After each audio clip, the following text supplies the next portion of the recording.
It was midnight on 25th June 1975. Mrs. Indira Gandhi, the Prime Minister then, imposed an internal emergency in a democratic country like India.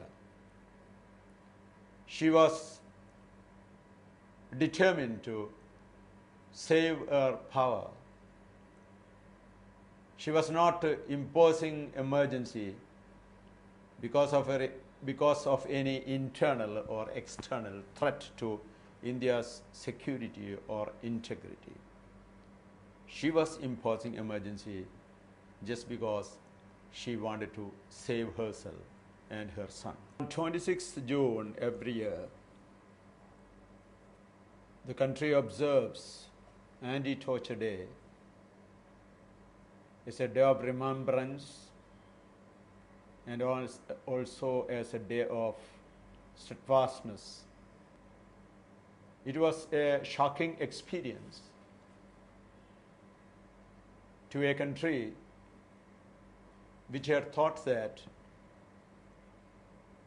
the Constitution would protect their fundamental rights. When the Constitution was framed by Dr. Baba Sahib Ambedkar, and quite a large number of his extraordinary, brilliant colleagues, they thought that the fundamental rights enshrined in the Constitution would protect the people. But at the same time, there was also a note of warning. Dr. Ambedkar said that democracy in India was something like an icing on a society which is fundamentally anti-democratic,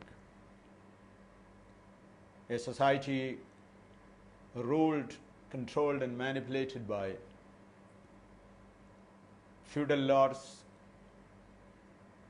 priests, upper caste priests, and those people who thought that they were born superior to other classes of people. But under the leadership of highly enlightened leaders, we had been able to establish a sort of democracy in which dissent was permitted, difference of opinion was respected, because it is fundamental to the spirit of democracy.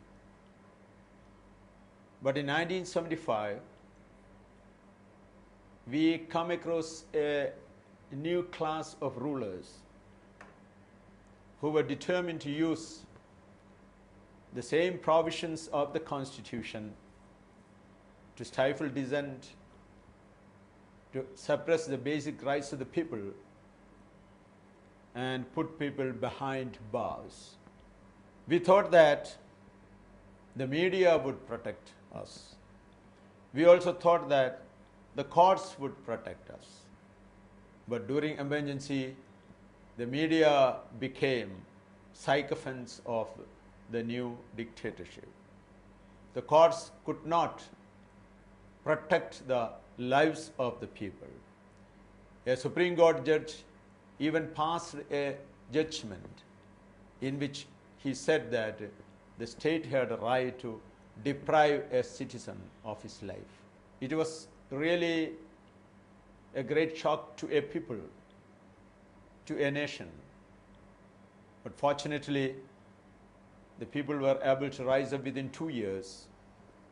And in 1977, they were able to drive out the new class of rulers, the new wheeler dealers, and re-establish the fundamentals of Indian Republic.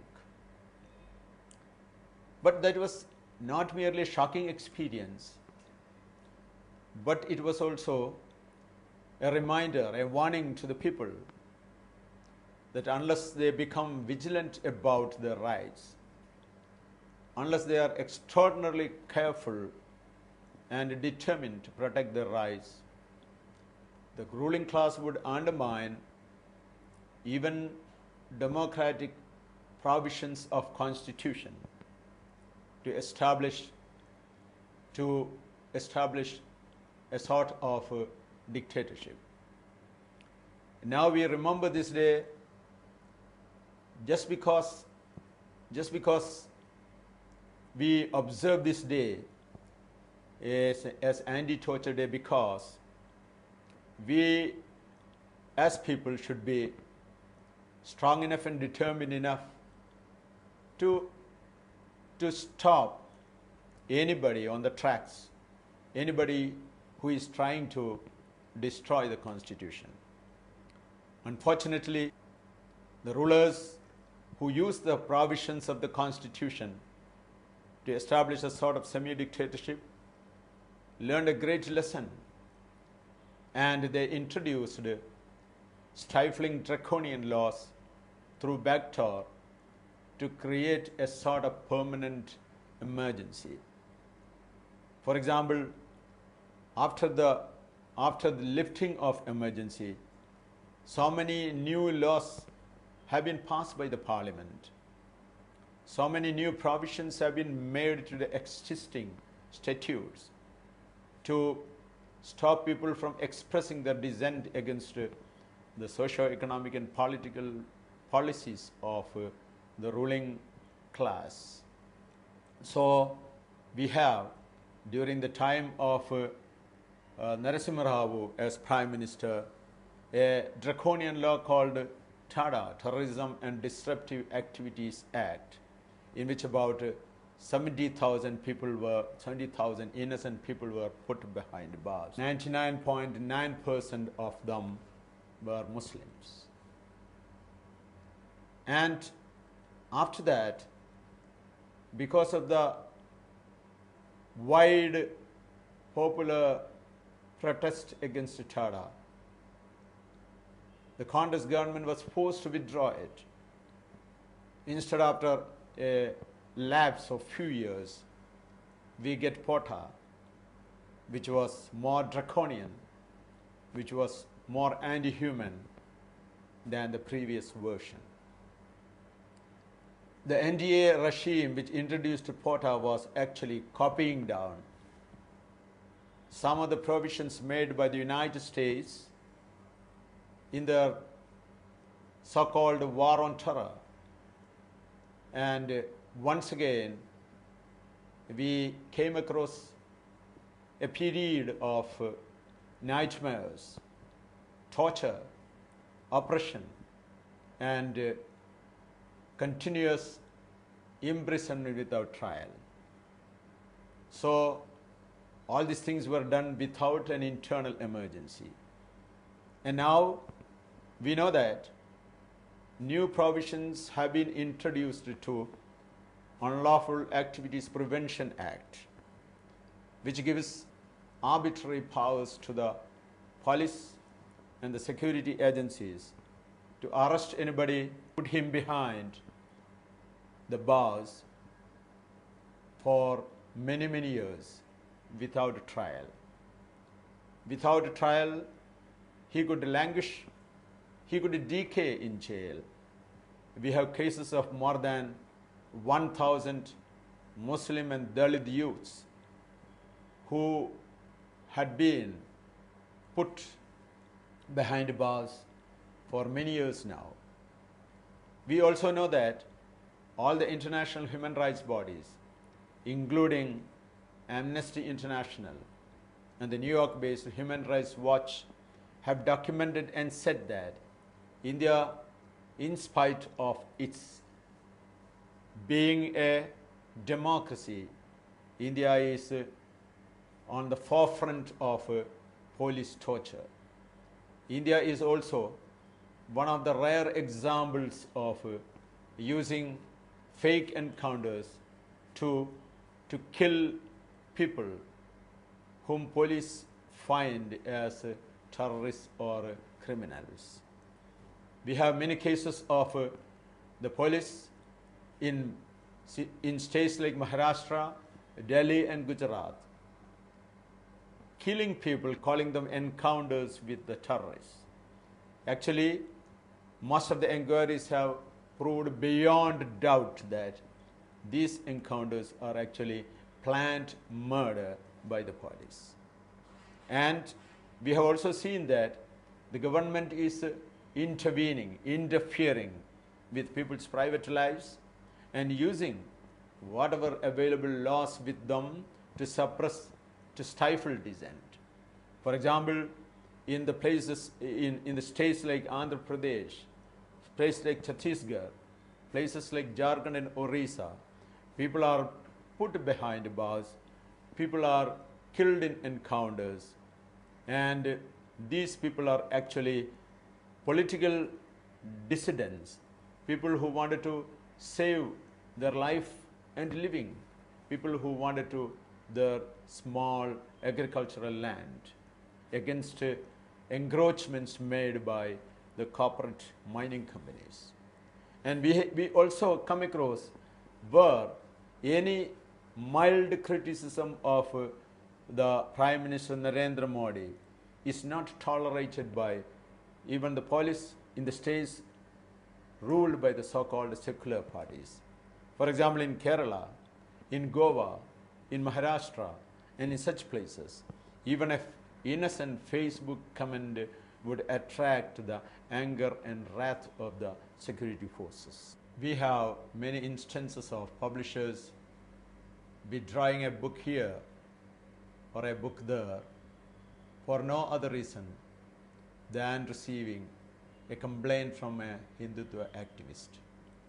The governments ban the books just because they are afraid of the fascistic techniques used by the rightist forces. So we think that the 1975 emergency was just an instance of the ruling class trying to impose dictatorial regime on a democratic people. But emergency lives in one form or the other. After 1975, we have witnessed many cases of encounter killings, very painful instances of torture in police custody, custody killings, and communal riots, and ethnic cleansing. While the people look the other way when these things are taking place, we would say that it is actually indirect emergency in working. So people around the country, human rights activists, secular forces, people who are concerned about the constitutional rights, people who want to keep our country pluralistic and democratic, they join hands, come together on 26 June every year to reassert their readiness to fight for the survival of Indian democracy. One thing we should not forget is that you have to pay a great price if you want to keep liberty and freedom alive. Eternal vigilance is a price that you pay for the liberty granted to you by the Constitution. Because throughout human history, no ruler has been kind enough to permit human rights, fundamental rights, freedom, liberty, and such other great values, great principles to the citizens or the subjects.